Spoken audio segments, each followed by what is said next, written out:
घटनेचे शिल्पकार डॉक्टर बाबासाहेब आंबेडकर, क्रांतीसूर्य ज्योतिबा फुले, क्रांतीज्योती सावित्रीबाई फुले, आई भीमाई, माता यशोधरा आणि सर्व महामानवांच्या आजच्या विचारांनी प्रतिमांना माझे अभिवादन. तसेच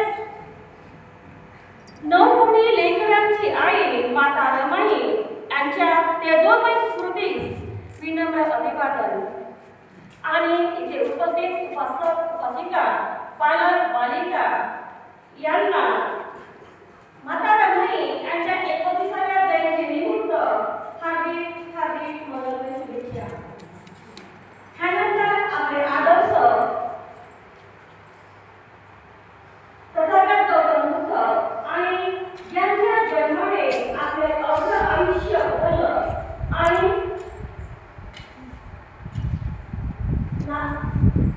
बाबासाहेब नावाच्या परिवाराचं आपल्या आयुष्याला स्पर्श झाला अशा या महापुरुषांचं आणि माता रमाई या महापुरुषांची दूध दीप पुष्पार्पण करून पूजा होत आहे.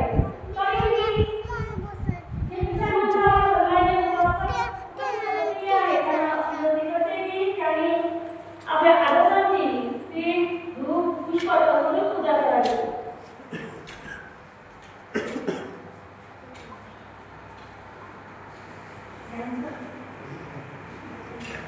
असे साकेतला बुद्धविहार समितीचे अध्यक्ष आणि सचिव यांनी सुद्धा विचारांचा येऊन आपले आदर्श यांची पुष्पार्पण करून पूजा करावी.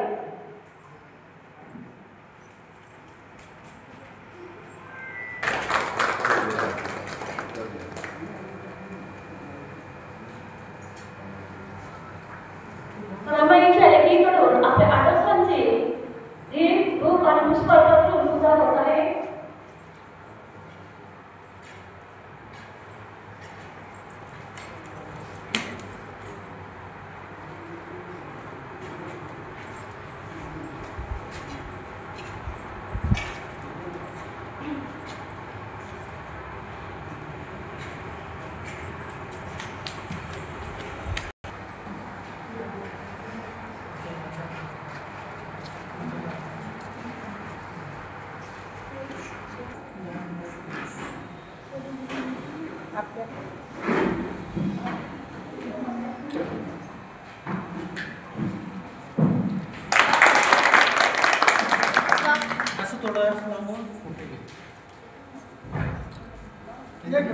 नहीं तो नहीं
संदेश देणारे महाकारुणी तथागत सम्यक समृद्ध संत कबीर, क्रांतीसूर्य ज्योतिबा फुले तसेच क्रांतीसूर्य ज्योतिबा फुले, क्रांतिमाता सावित्रीबाई फुले तसेच सर्व परिवर्तनवादी महापुरुष, परिवर्तनवादी महामाता आणि जगाच्या पाठीवर कोट्यावधी लोकांनी ज्या एकाच पुरुषाला आपली आई आणि बाप म्हणावं असं अतुलनीय कर्तृत्व करणारा असणारा बाप माणूस म्हणजे महामानव विश्वरत्न परमपूज्य बोधिसत्व डॉक्टर बाबासाहेब आंबेडकर आणि या क्रांती सूर्याची सावली केवळ एक पत्नी नव्हत्या तर त्यांच्या जीवन संघर्षात खंबीरपणे साथ देणारा आधारस्तंभ त्या मूर्ती आमच्या प्रेरणास्थान माता रमाई यांना विवाह अभिवादन करून मी माझ्या प्रास्ताविकेला सुरुवात करीत आहे.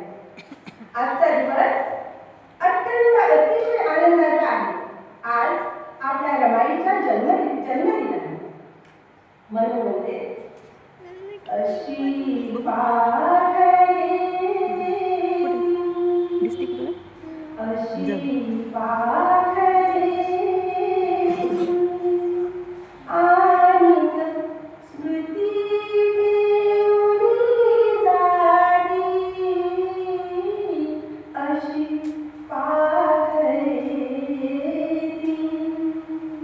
दोन दिसाची रंगत संगत, दोन दिसाची रंगत संगत, दोन दिसाची नाती अशी पाखरे.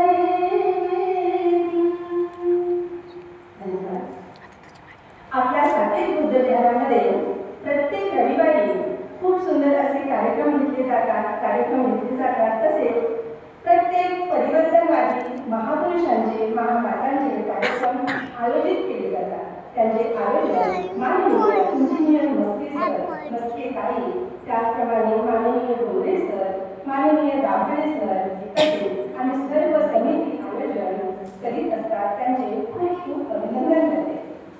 आजच्या कार्यक्रमाला लाभलेले प्रमुख पाहुण्या राजकन्या नंदा चौहाने ताई तसेच सारिका रणजित माझ्या सर्व बंधू-भगिनींना, उपासक उपासिका, बालक बालिका आणि आज उपस्थित असलेले गायनगायिका यांना माझा सप्रेम देतो.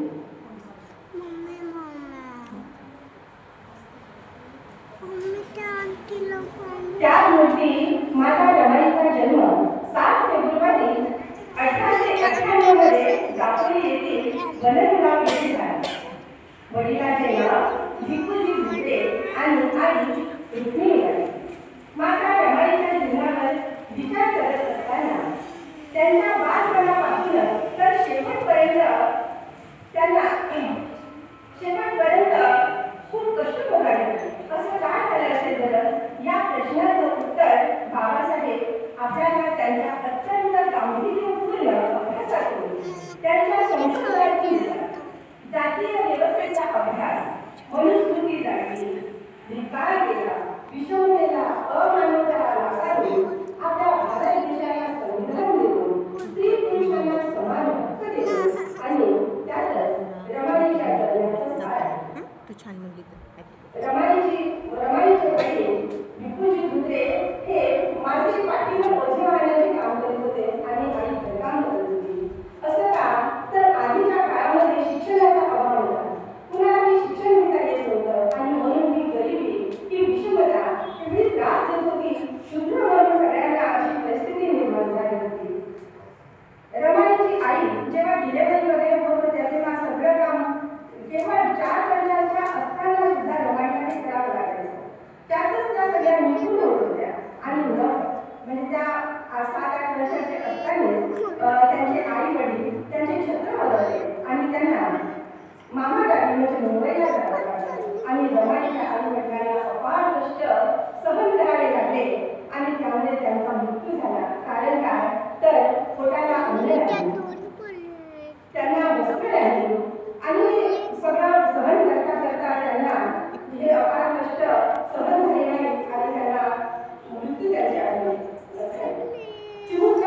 रमाईचे आई वडिलांचे छत्रपदकार हा कष्टकरी समाज श्रमिकांचा त्यांच्या श्रमाची मोड नाही, शिक्षण नाही, त्यांना शिक्षणापासून दूर ठेवले जाते. त्यामुळेच ही परिस्थिती निर्माण झाली. मुंबईला आल्यानंतर त्यांच्या बालपणातच संसाराचं ओझं, त्याचं लग्न झाल्यानंतर बालपणातच त्याच्या संसाराचं ओझं त्याला पाहावं लागलं. मुलं झाली, त्यात फक्त यशवंत झाला. या मातेला डिलिव्हरीमध्ये नाही आराम, नाही सकस आहार, पैसा नाही, अन्न नाही, वस्त्र नाही, अशासाठी त्यांची परिस्थिती निर्माण झाली.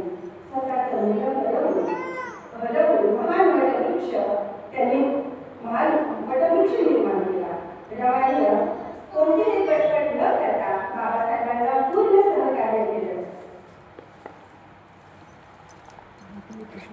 रमाईने आपले जीवन पणाला लावलं केवळ फक्त आणि फक्त आमच्यासाठी. म्हणूनच बाबासाहेबांनी स्त्रियांना एवढे हक्क दिले. जिथे पती मेल्यानंतर स्त्रिया केशोपन करावं लागायचं, सती जायला लागायचं, अनेक यातना कराव्या लागायच्या. यासाठी मनुस्मृती जागरून न्याय दिला. म्हणूनच आज पती मेल्यानंतर तिसऱ्याच दिवशी दुखवटा न करता स्त्री उपमुख्यमंत्री पदाचा स्वीकार करते. हे फक्त आणि फक्त क्रांतीसूर्य ज्योतिबा फुले, सावित्रीबाई फुले, बाबासाहेब रमाई यांच्या पुण्याने. परत परत त्या मूर्ती रमाईला, या मातेला कोटी कोटी